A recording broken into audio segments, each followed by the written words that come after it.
3, 2, 1, c'est parti. Épisode 1, la grande bibliothèque de la mémoire. Bienvenue à vous, d'ici et d'ailleurs, vous, moi, vous et moi, un rendez-vous sur le chemin de vie. Vous êtes à l'écoute du podcast Ose ta liberté d'être, animé par Fabienne Soumy. Le podcast qui vous guide vers la connaissance, la reconnaissance de soi, afin de ressentir, sentir et connecter à l'intérieur cet espace libre qui vous permettra d'oser manifester qui vous êtes.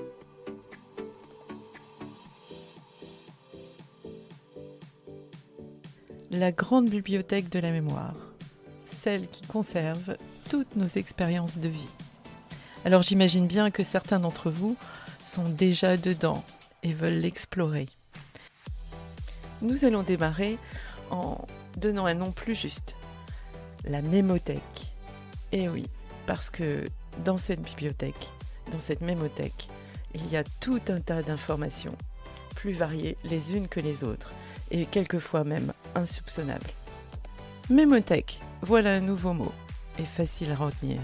Mémothèque, mémoire. Donc, notre mémoire est constituée de toutes nos expériences de vie. Et ces expériences s'engramment, s'impriment, se conservent dans notre cerveau. Mais pas que. Tout d'abord, ah oui, 1000 excuses auprès des scientifiques cartésiens minutieux. Je ne vais pas employer les mots que vous connaissez comme mémoire procédurale, sémantique, de travail, épisodique, physique, etc. Non, mais je vous promets que vous allez vous y retrouver. Alors je vous guide, pas à pas, vers votre mémoire globale. Et pour commencer, nous allons parler en effet des livres. La bibliothèque, la vraie bibliothèque. Vous la connaissez, c'est aussi celle qu'on trouve dans les librairies, à l'école, etc. Tous ces livres qui vous ont servi et vous servent pour divers apprentissages, pour vos recherches ou vos axes de curiosité. Oui, les BD, les mangas, les magazines aussi en font partie. C'est à l'aide de vos yeux que vous les découvrez, les décodez et aussi les mémorisez. Petite précision, votre œil n'a pas de frontières. Rappelez-vous de cela pour plus tard. Ensuite, vous avez l'audiothèque, les disques, les vieux, les CD pour les plus jeunes ou encore les plateformes pour les plus jeunes. Mais aussi la radio et avec vos oreilles, le son que vous décodez, reconnaissez et aussi que vous mémorisez. Et enfin, tout ce qui est vidéo, et encore plus. Là, il y a les yeux, les oreilles, les paroles, les images, plein d'infos que vous mémorisez. Et tout est rassemblé dans votre unité centrale, le cerveau, dans plusieurs parties, 3 parties. Le cerveau cognitif, celui qui réfléchit, le cerveau limbique, celui qui garde en mémoire tout ce que vous traversez, et le cerveau reptilien ou végétatif, eh bien, c'est le crocodile, celui des réactions. Le cerveau n'est pas seul. Nous sommes aussi un corps, et lui aussi enregistre nos expériences au travers nos sens, nos ressentis. Vous voyez où je vous emmène ? À descendre d'un étage, tête, corps, et à intégrer.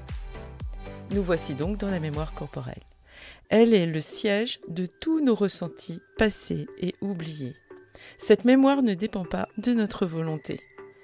Et elle se souvient de toute notre histoire à partir du moment où nous avons été conçus. Nous sommes en effet incapables de nous rappeler tout ce que nous avions vécu avant l'âge de 3 ans. Parfois même, des pans entiers de notre existence disparaissent. Notre corps n'oublie jamais. Notre corps ne ment jamais. Et grâce à cette faculté qu'il a de tout enregistrer sous forme d'impression sensorielle, il peut nous avertir, à condition de l'écouter. N'oubliez pas, notre corps enregistre ainsi ce que notre mémoire, dans l'unité centrale là-haut, a tendance ou désire oublier. Alors maintenant que vous avez une idée plus claire de ce qu'est une mémoire et sa composition, je vais vous donner un exemple. Imaginons un jeune enfant qui va apprendre à nager. Ses parents sont contents, ils l'ont préparé à cet apprentissage, il n'a pas peur de l'eau, la piscine a l'air sympathique, le maître nageur est accueillant, il ne le pousse pas, il l'écoute, il prend le temps de son apprentissage. C'est une mémoire positive. Imaginons maintenant un enfant qui déjà n'est pas rassuré avec l'eau, il a un petit peu peur de l'eau, il n'aime pas que l'eau vienne dans sa figure. En plus, il a des parents qui sont peut-être plus très patients et qui commencent peut-être à le juger en lui disant « mais maintenant t'es grand, arrête de faire l'imbécile, mais tu sais bien que c'est que de l'eau, etc. » Qu'en plus, il a un petit peu peur d'y aller, c'est un apprentissage, il va rencontrer un maître nageur, ce maître nageur peut-être il est pas sympa, allez on lui met la totale, l'eau est froide, il a pas envie d'y aller, il grelotte de la tête aux pieds et pourtant on le force, voire peut-être même on va le jeter dans la piscine. Imaginez la mémoire. C'est une mémoire dite négative. Imaginons l'adulte ou l'adolescent. Tous les apprentissages seront difficiles, avec une appréhension, puisqu'il aura peur d'être jugé. Peut-être que c'est un adulte qui dira « j'ai été traumatisé lors de mon apprentissage pour la nage, je ne peux plus aller trop dans l'eau, ou j'ai peur de ne plus avoir pied, ou j'aime pas l'eau froide ».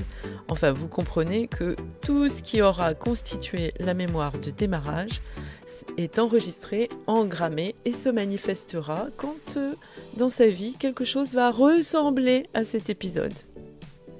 Et les sensations de cette mémoire augmenteront encore et quelquefois jusqu'à se devenir insupportables, tellement incompréhensibles dans la sensation et dans les faits. Alors oui, on peut effacer, reprogrammer ces mémoires pour libérer cet enfant, cet adolescent, cet adulte de cette appréhension, de cette peur, etc., de toutes les sensations négatives qu'il a eues. Comment ? Eh bien, c'est du travail, mais au quotidien, vous pouvez le faire.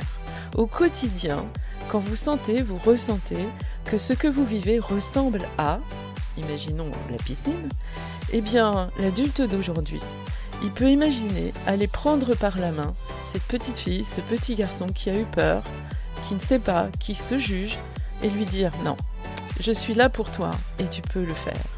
Vous le prenez par la main et vous l'emmenez avec vous. Et oui, vous pouvez le raisonner. Oui, vous pouvez le rassurer. Vous, aujourd'hui, l'adulte. Bien sûr, ça va fonctionner sur des petites mémoires. Cet exemple, il est généraliste. Évidemment que dans une expérience de vie, il y a d'autres mémoires, d'autres blessures. Et là, souvent, vous avez besoin d'aide. Les somatothérapeutes et les thérapeutes sont là pour ça. Nous voici à la fin de ce podcast dédié à la mémothèque. Je vous donne rendez-vous mardi prochain avec un sujet passionnant et quelquefois très irritant, celui du mental. Vous savez, celui qui peut donner du sens, mais aussi celui qui nous gâche la vie avec ses blablabla. Je vous souhaite une belle semaine. N'oubliez pas de vous abonner et amusez-vous, libérez-vous.